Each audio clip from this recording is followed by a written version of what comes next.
Tentara Amerika Serikat diserang roket di Suriah usai gempur milisi pro-Iran.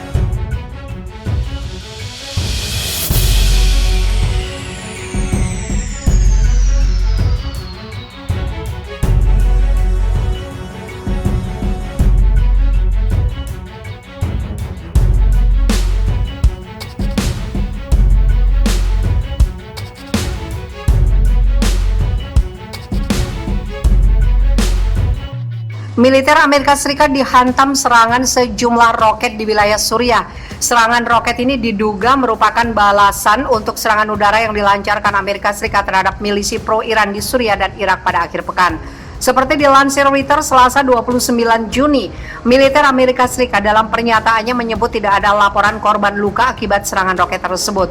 Belum diketahui pihak atau kelompok yang bertanggung jawab atas serangan roket terhadap tentara Amerika Serikat tersebut. Juru bicara militer Amerika Serikat Kolonel Wayne Maroto menuturkan bahwa pasukan Amerika Serikat di Suriah merespon serangan roket itu dengan melepas tembakan ke posisi-posisi peluncuran roket sebagai pertahanan diri. Tidak ada korban luka dari pihak Amerika Serikat dan kerusakan sedang ditaksir, tutur Maroto merujuk pada serangan roket di Suriah. Dia tidak menyebut lebih soal siapa yang diduga bertanggung jawab atas serangan terhadap tentara Amerika Serikat itu. Namun sejumlah sumber di Deir al-Zur, Suriah bagian timur menuturkan bahwa sebuah kelompok milisi yang didukung Iran melepaskan sejumlah tembakan artileri ke arah sekitar ladang minyak Al-Omar yang diketahui dikuasai oleh pasukan Demokratik Suriah yang didukung Amerika Serikat. Serangan roket terhadap tentara Amerika Serikat ini menggarisbawahi risiko eskalasi dan batasan kekuatan militer Amerika Serikat untuk mengendalikan milisi yang didukung Iran, yang oleh Amerika Serikat disalahkan atas rentetan serangan drone terhadap personil dan fasilitas Amerika Serikat di Irak. Menteri Luar Negeri Amerika Serikat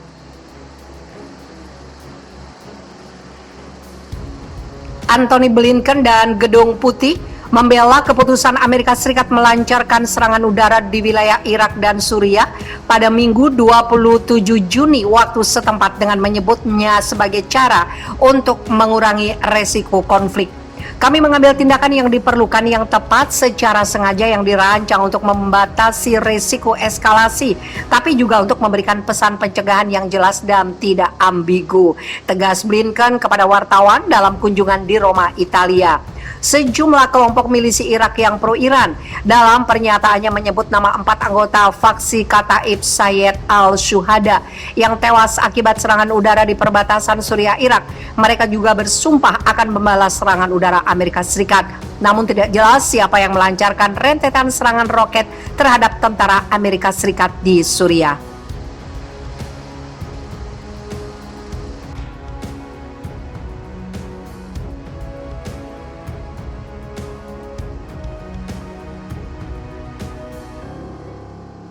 Polisi Israel dan warga Palestina kembali bentrok akibat penggusuran di Silwan. Polisi Israel dan warga Palestina kembali bentrok akibat masalah penggusuran permukiman warga. Dikutip dari kantor berita Reuters, kali ini penggusuran di kompleks Silwan, Yerusalem Timur yang menjadi pemicunya. Warga setempat merasa aparat Israel telah bertindak semena-mena dengan mengusir mereka tanpa kedudukan hukum yang jelas. Bentrokan tersebut tidak ayal menghalangi penggusuran yang hendak dilakukan aparat Israel. Mereka hanya berhasil menghancurkan satu bangunan, per berita ini ditulis. Sebuah toko daging bernama Rumah Potong Harbi Rajabi yang tidak jauh dari lokasi Masjid Al-Aqsa.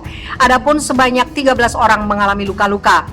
Ada 14 keluarga yang kehidupannya bergantung pada rumah potong tersebut. Kami tidak punya cara lain untuk menyokong keluarga kami, ujar Basit, pemilik rumah potong Harbi Rajabi, Selasa 29 Juni. Pemerintah Israel menghancurkan Harbi Rajabi dengan bulldozer yang mereka bawa. Adapun Harbi Rajabi adalah salah satu dari 8 properti yang dijadwalkan Israel akan dihancurkan sesegera mungkin. Israel menyatakan ke-8 bangunan tersebut berdiri secara ilegal dan akan diubah menjadi ruang terbuka hijau. Untuk angka total, Israel sudah mengeluarkan surat perintah penghancuran dan penggusuran untuk 20 bangunan di Silwan.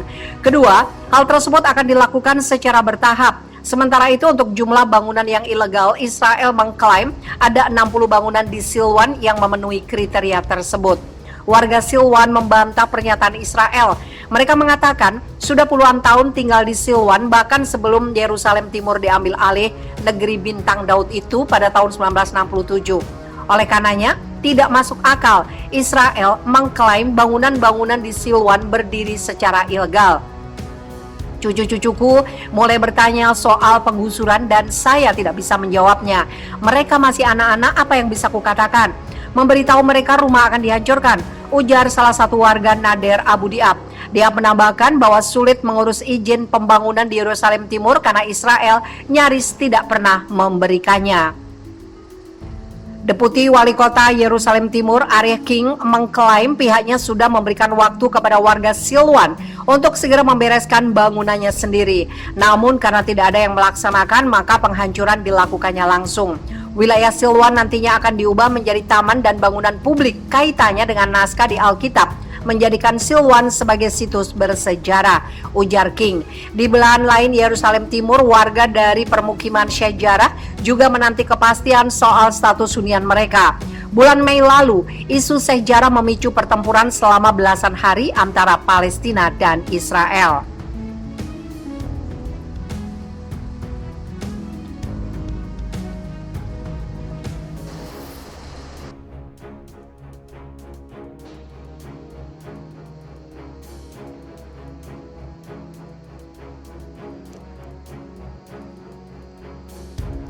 Dahsyat rudal balistik baru Rusia mampu kubur Amerika sekejap mata. Amerika Serikat dan sekutunya saat ini harus berpikir ulang untuk benar-benar mau menantang Rusia berperang, karena sekarang bukan hal sulit buat negara beruang menghancurkan Washington. Cukup sekali pencet saja, kiamat sudah, negeri Paman Sam. Peluang Rusia untuk menghancurkan Amerika dalam sekejap mata bukan lagi hisapan jempol, sebab kekuatan persenjataan militer Kremlin mengalami peningkatan yang sangat pesat. Terbaru, militer berhasil menciptakan senjata berbahaya berupa peluru kendali rudal balistik antar benua atau Intercontinental Ballistic Missile. ICBM yang baru dibuat itu bernama CAT. CAT sudah diuji coba pertengahan Juni 2021 ini oleh Kementerian Pertahanan Rusia, dilansir FIFA Militer Selasa 29 Juni 2021. Dari laporan TASS media resmi Rusia, uji coba CAT berjalan mulus tanpa kendala.